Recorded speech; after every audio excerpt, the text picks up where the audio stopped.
Alright, X. I don't really trust therapists, and my dad won't talk to me about it. I would have gone on ignoring this too, if I hadn't started having nightmares again. I need to get this off my chest, and maybe find some closure. I'm not going to green text everything, but a lot of it will be. I'm pre-typing this in Notepad, and just trying to stay cohesive. I live in the high desert of Oregon. I won't go into any more specifics, for obvious reasons. There's 3 characters to the story. Me, my dad, and a friend from soccer, Nick. I'll include some pics, as they become relevant, of similar places in the Badlands, from Google. I don't have any original pictures of this, as back then, my phone was a piece of shit, just for texting and calls, and I wasn't into photography, so I never got a camera. Be me. 15. Fall of 2012. Live in a fairly rural part of town. Like to be outside. And as I'm homeschooled, Dad tries to get me into extracurricular sports. I make it onto a soccer team. That's not really an official team, but it's something to do. And I don't get fat. Dad is happy, etc. Make a friend. Great forward. His name is Nick. I'm not changing his name because Nick is a fucking common name, and I'm bad at making new ones. There's somewhere around 80 Nick people in the town anyways. Towards the colder season, we 3 decide to go camping. Dad's happy because it's a guy's trip, and I have a friend. Nick is happy because he doesn't go that often. I'm happy because I love the desert. Take my family's 2 dogs, German Shepherds, and stuff for a 2-day trip. Dad has 3 guns, 2 .22 pistols, and a .22 rifle. The pistols are for emergency, home/car defense. The rifle is for small game sometimes.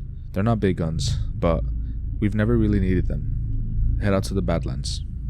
I'm not sure how many of you are familiar with the Pacific Northwest, or Oregon. It is mostly rainy, wet, green, mossy, lush, you name it.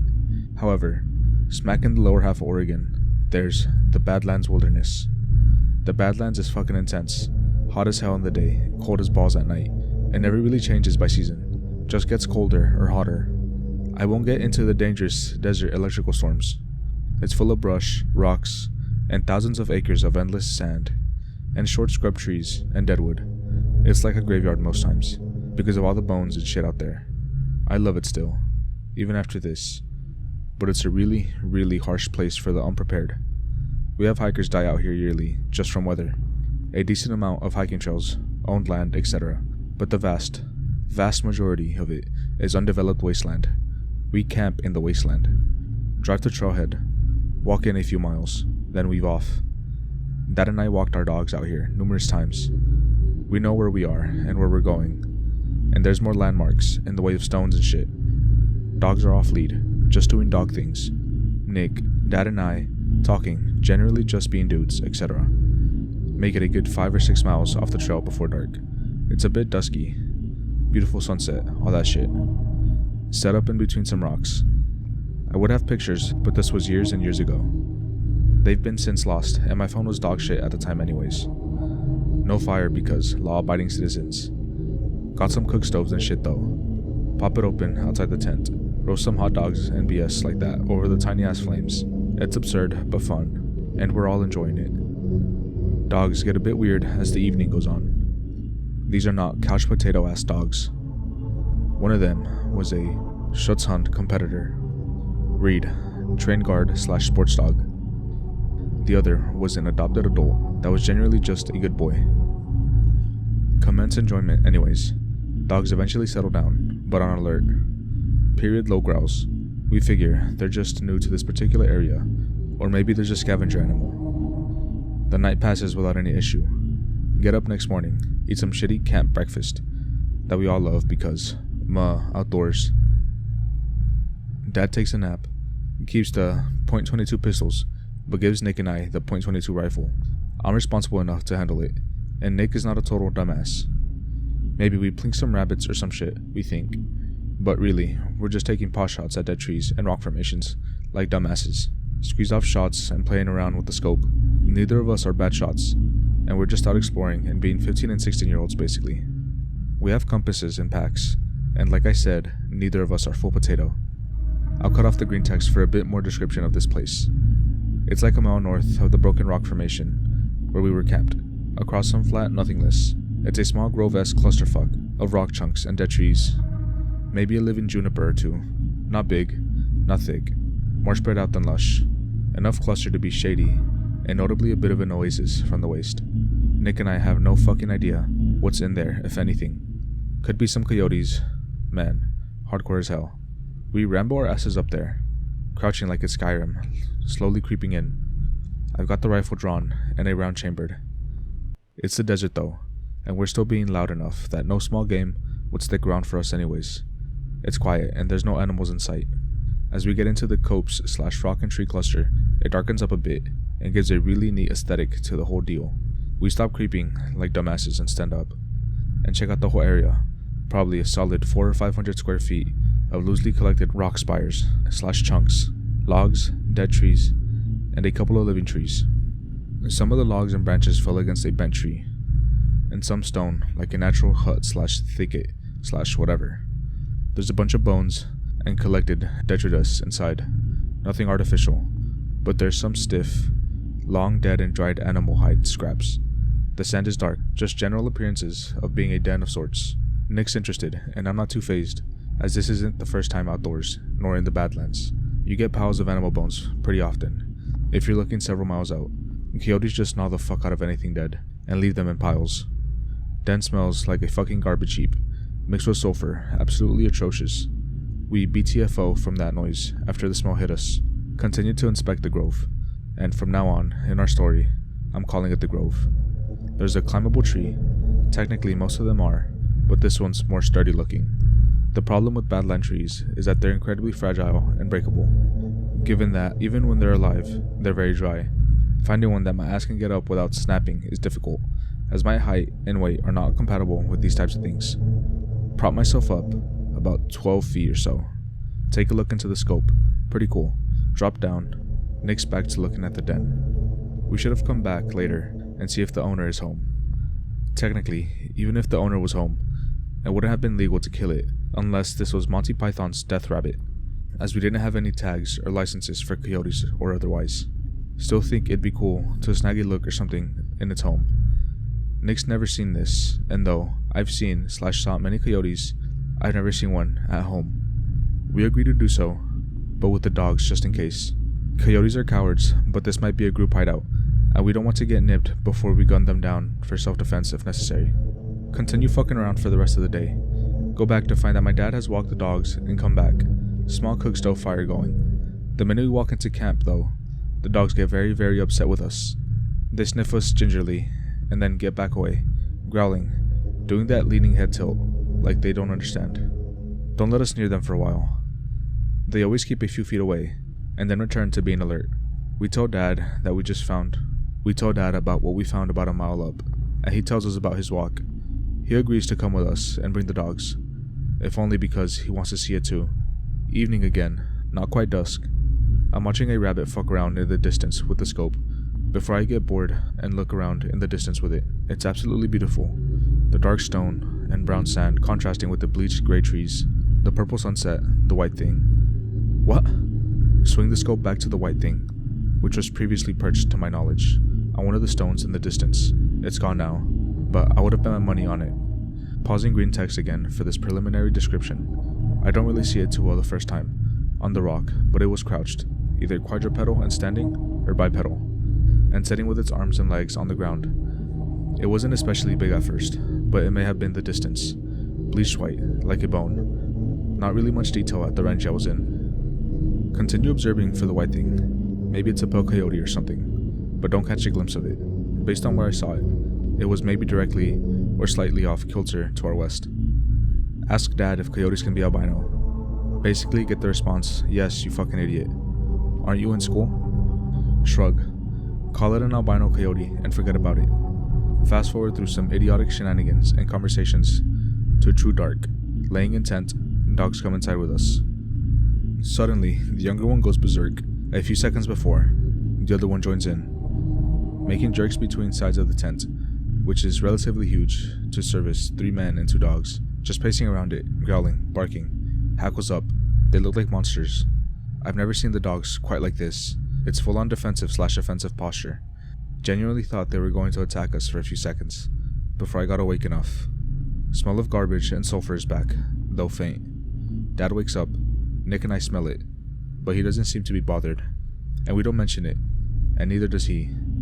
He might have smelled it, but who knows. I don't think he did at that point. Steps outside the tent.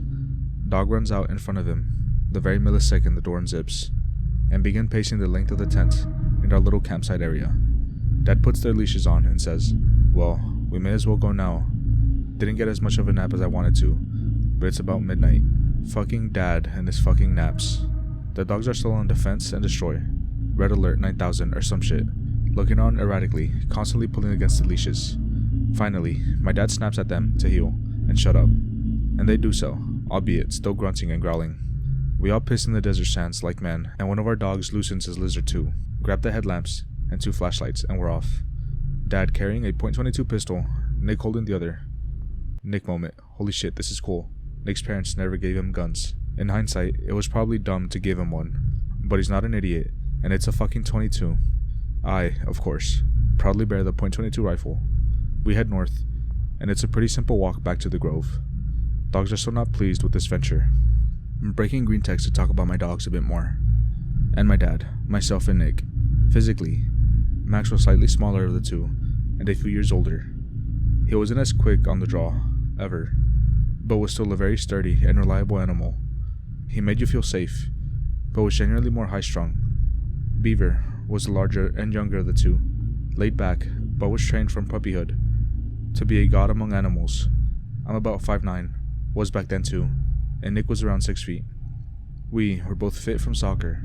Dad's about 5'11", and didn't age the best. He was still very muscular. Everyone gets a potbelly. Max seems the most irritated, constantly breaking focus to bark once or twice before hushing on his own. And Beaver is a silent asshole, minding the leash, but on tenterhooks of aggravation. We get to the grove, and the garbage/burn smell is about 3 times as bad as when we were there the first time. The dogs straight up refuse to go in, like they actually refuse. They dig their heels in, and Max begins to growl and staring, before lurching back and forth, as if unsure if he wants to bum rush the grove or stay put. Dad sighs and looks around. He can't leave them on their own because it's the desert in the middle of the night, but Dad doesn't want us out here alone. Oh, okay. We can run in our own and check. They're only a few hundred feet away anyways. Okay, son, don't be long. I'm gonna sit down and look for constellations. Not sure if worst dad or best dad, but he's my dad, so it counts for something. Those few hundred feet become very long when you're behind gnarled wood and rock formations, in a shadowy black world, and you turn around and all you see is the light tone from his headlamp. Nick and I, however, emboldened by our guns and teenage idiocy, pressed on towards the smell. Pick-related, beaver. This time, we really didn't make an effort to be quiet, almost crawling in the dark. Our lights all off except one flashlight, which he held having a one-handed gun. Behind the beginnings of the grove, however, that teenage strength began to fail me just a little. The putrid smell, the eerie darkness, and the lack of Dad made me somewhat unnerved. By our low light, we estimated that we were maybe 20 feet away from the area of the den. We were correct, however, we had to creep around to the front, having approached it from the back. Breaking greentext here. As we cleared the backside of the den, we were in the front, where it cracked from nearby, as a very odd, white fucking creature sprinted, almost too fast to notice, in the low light, about 10 feet in front of us, and into the den. If it wasn't for it being so white, the light might not have even caught it, and we might have played the crack off as an owl or another bird, and been unaware that the den became occupied in front of our eyes. We did, however, both notice, and I kindly thank my dad for always preparing us with flashlights and other gear on our journeys.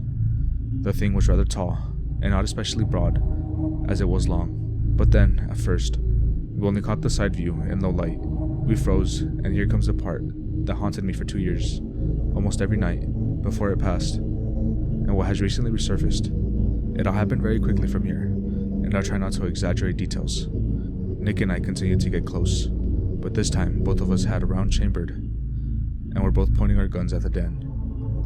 We made our way until we were both 5 or 6 feet away from the entrance, and then flipped on our headlights.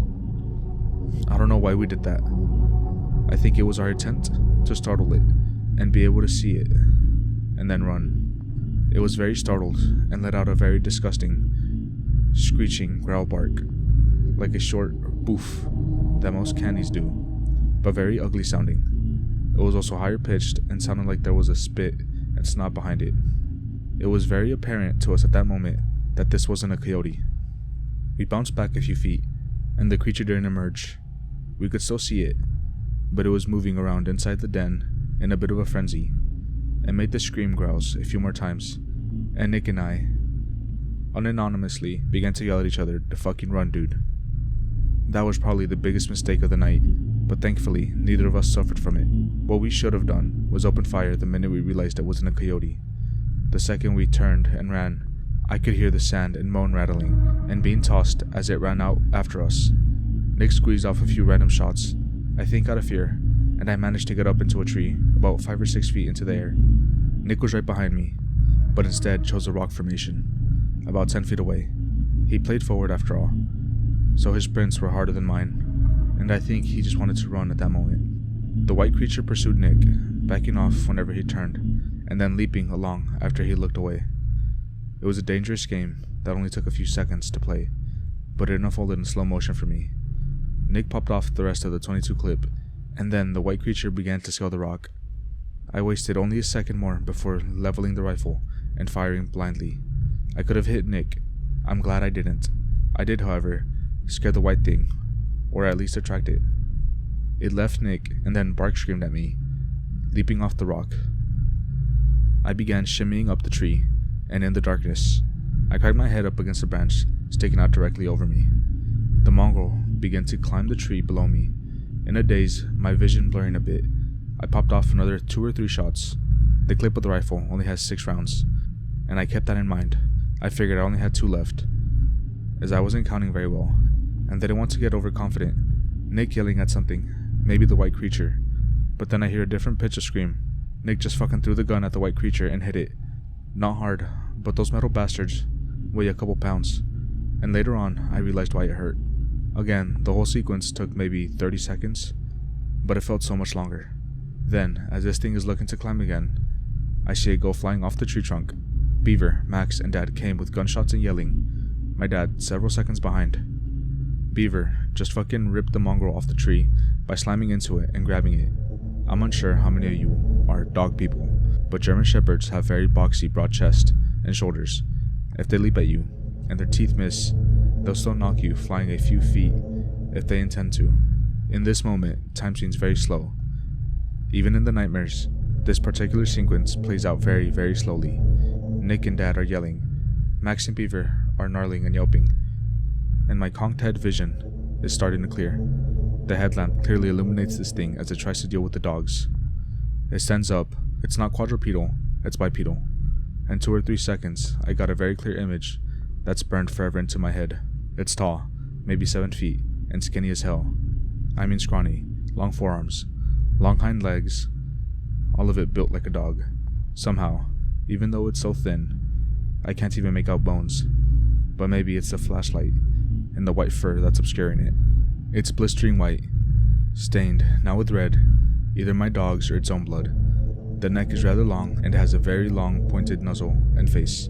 No discernible ears or facial features. There's a gangly little tail, and its eyes and nose appear to be black, but I could be wrong on the eyes in this circumstance. It had teeth, but I couldn't tell you what kind. The forearm paws, hands, whatever, had fairly long digits, and there were short claws on the end.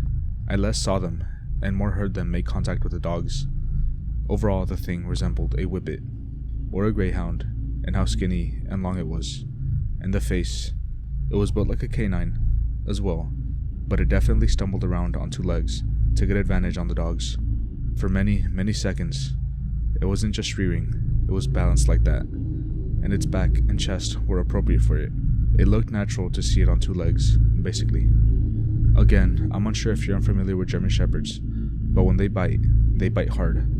They're the 3rd or 4th hardest biting dog in the world, pound for pound, if I remember correctly. When they bite down, they don't let go. Beaver, at least, had some great purchase on this thing's arm, and I heard a loud crack and the most horrific bark scream released. Mark was just snapping and ripping into whatever he could grab, I think. Dad didn't shoot. I don't think he wanted to hit the dogs, and I didn't either, so I didn't waste my shot. The dogs did good work, and I don't think this monster even wanted to fight. But we walked up on its house, in the middle of ass fuck nowhere. I hear a more normal yelp, and Max's head is drizzled in blood. The ugly thing flails, and Beaver drops a few feet on the ground. As it had been swinging the dog a bit, it screamed again, and then sprinted on its hind legs, and I lost sight of it after it left the grove. This is where the nightmares ended, at least. Max's ear had a hole in it, towards the middle. It had likely been bitten. It bled a lot, but was minor, and he had It bled a lot, but was minor, and he had far worse. Beaver was unscathed. Thankfully, overall, none of us were really hurt. Blood was all over the clearing, and in both dogs' mouths. I crept down the tree, and Nick got off the rock spire. I landed on the .22 handgun, where I had been thrown, and knocked into the mongrel. Picked it up, shoved it in my pocket, and ran to my dad, too scared to cry. Nick was shell-shocked, as well. The dogs gave pursuit, but my dad called them back. None of us said anything, really. We walked back to the campsite. I don't remember ever putting the rifle down, and Dad still had a fully loaded gun. The dogs were still aggravated, but seemed quieter, as if they believed the fight was over. We all stayed awake. Sitting outside the tent, my dad and I were clutching guns. Nick was just staring. Come dawn, we packed up and marched out, still not talking about it. When we got back into town, my dad looked at us in the back seat and said it was some kind of diseased coyote, and to not worry about it. We nodded, not really knowing anything else to say. None of us believed it. It was a short encounter, relatively, but we were all scared out of our minds, because that tall, white-ass monster wasn't a damn coyote. Nick and I neglected to really keep in touch once soccer season ended, and by then, I had gotten a job, so I didn't sign up again. I tried to bring it up to Dad once, but he just shook his head and told me to stop thinking about it. We've never really talked about it since. I've been to the Badlands a few times since then, because I still love it, and my dad has too. Having once been a part of search and rescue a few years ago, we've never seen anything, and though we don't mention it, we make a point to never go anywhere within 10 miles of the grove. I would really have loved not to ever think about this again, and for a few years I haven't. I'm 20 now, and the last 2-ish years, it's mostly faded from memory, but in the past week, the nightmares are resurfacing, likely because of stress from other things in my life, and I need to talk about this somewhere, so I put it here. So that concludes my story, X. If anyone has had a similar experience with that white hell spawn, or has questions, I'll probably be awake for another hour or so. X moves slow, and I'll be back in the thread tomorrow. Beaver's older, but is still healthy. Max's ear healed fine. He's past elderly now, and is missing most of his teeth, but both dogs made it out okay, for those concerned.